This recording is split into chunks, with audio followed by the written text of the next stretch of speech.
what we should do to grow bowling in the countries and in general in Europe and outside.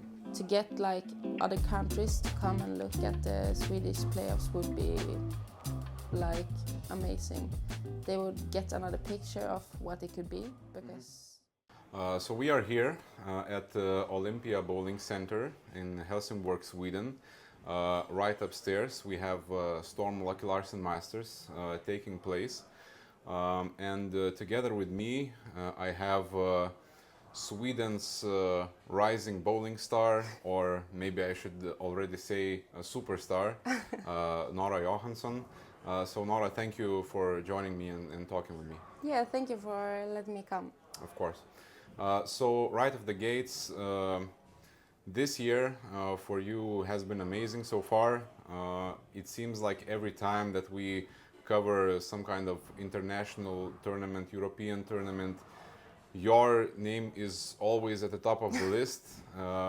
I kind of already know that probably Nora will be somewhere here, so I should start making presets for you.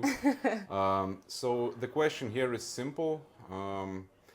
What was the key change that you did, or the key moments that happened that led you to become this dominant in Europe? Ooh, it's a good question. I think maybe I practice a lot, and I want to become a great bowler. I'm one of the best. So I think it's in my head just to go to every tournament and try to beat everyone. Yeah, of course. Yeah. That's probably a great mindset to have. Yeah. And as you said, you traveled to many tournaments. We had international tournaments and European ones. Is there lack of challenge currently, or you are just so good that it just became easy for you? I think I just try to bowl like the tournaments without handicap and try to beat like, Martin and the older guys that are better, and also the other people in Team Sweden. They are also pretty good, so they have more experience, and so I'm kind of in the back and just trying to get better every time. Yeah. And recently you also received an award from Magnus Johansson. Yeah. What does this award mean to you? This award is given for people who are bringing something extraordinary to the Sweden's bowling community, right? Yeah. You received it. How does that make you feel? Yeah, I'm honored. I didn't expect it, so I was just here, and they were like, "Oh, can you come downstairs?" And I was like, "Why?" And then they were like saying my name, so But I did a great summer with both championships, so I'm proud of myself for doing it. Was it really that unexpected that you received it? Yeah, I had no idea. Seriously? Yeah. Because I kind of had it in my mind that Oh, probably you yeah, will be the one. Speaking about this award, you and Jesper Svensson are the youngest people to ever receive this award. Yes. Jesper is, top shelf player. Yeah. You are right next to him now. Yeah. It's special. It's just people that have done something great to get it. So to be one of the youngest is very special, and the same as Jesper, it's just I have a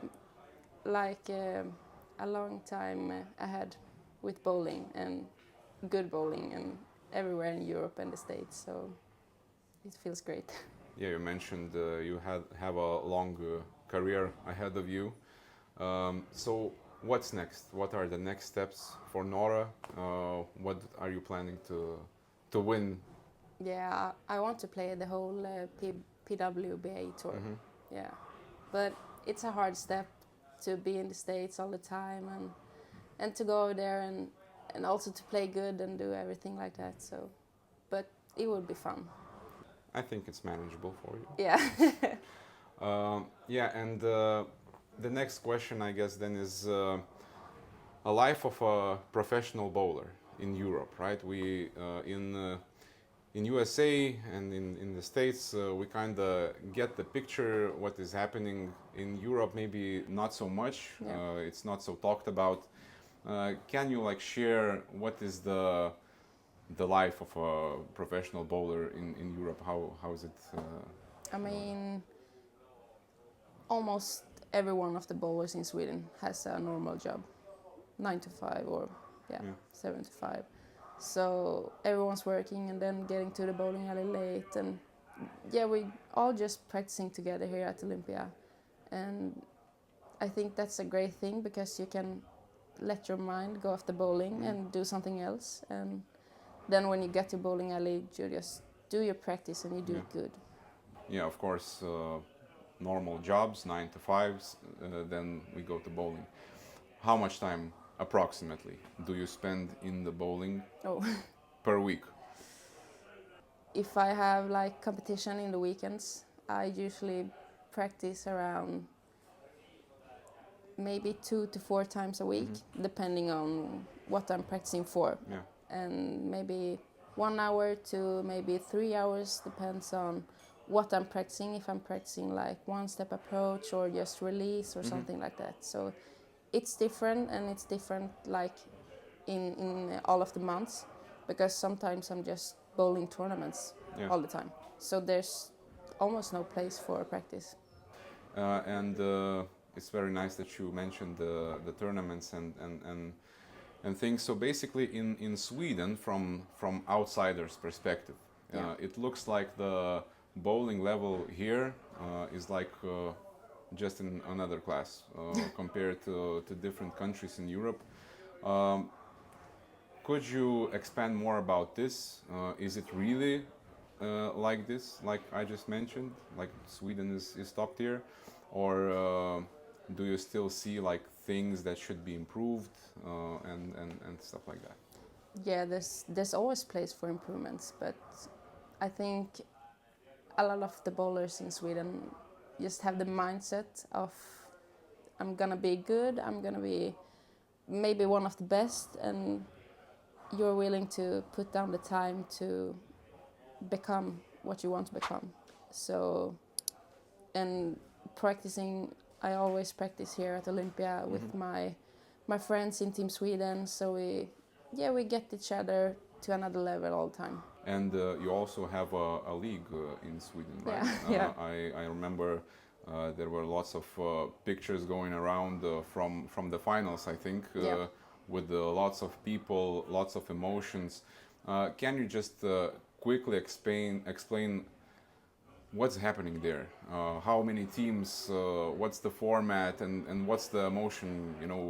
Winning or competing in these kinds of events? Yeah, we have like the series going from like September to May, and we play matches against each other. So maybe one time we have a match here at Olympia, and then we go to another bowling alley to meet the other team, and we play eight player team and against the other teams. So yeah, we just the person who wins gets like points for the statistics. Yeah, and top 4 make it to the Swedish playoffs. Okay. And it's in almost the end of the May. So the 4 teams, women's team and the 4 men's team meet up in the bowling alley that's decided. So this year it was in RC Bowling in Jönköping. And the top team can pick whatever of the three other teams that they want to meet in the semifinals, and you play 2 matches against each other. And if there's a tie, there's one more match, and then the two teams that wins meet each other for the finals. And the team who wins, they are the winners. Okay. Yeah, and it's like the best weekend of the league. Yeah, well, I believe so. I mean, from Yeah, the pictures, it looked amazing. yeah, and you have like your whole family and everything in the back, and everyone's cheering and screaming, and there's like, yeah, a little bit confrontation sometimes, but we all know we love bowling, everyone, so you don't take so hard on it if somebody's a little bit rude. Yeah. And I'm guessing from seeing the players who come from Sweden, the competition is probably pretty fierce, right? Yeah, it is. And it's one of the best weekends.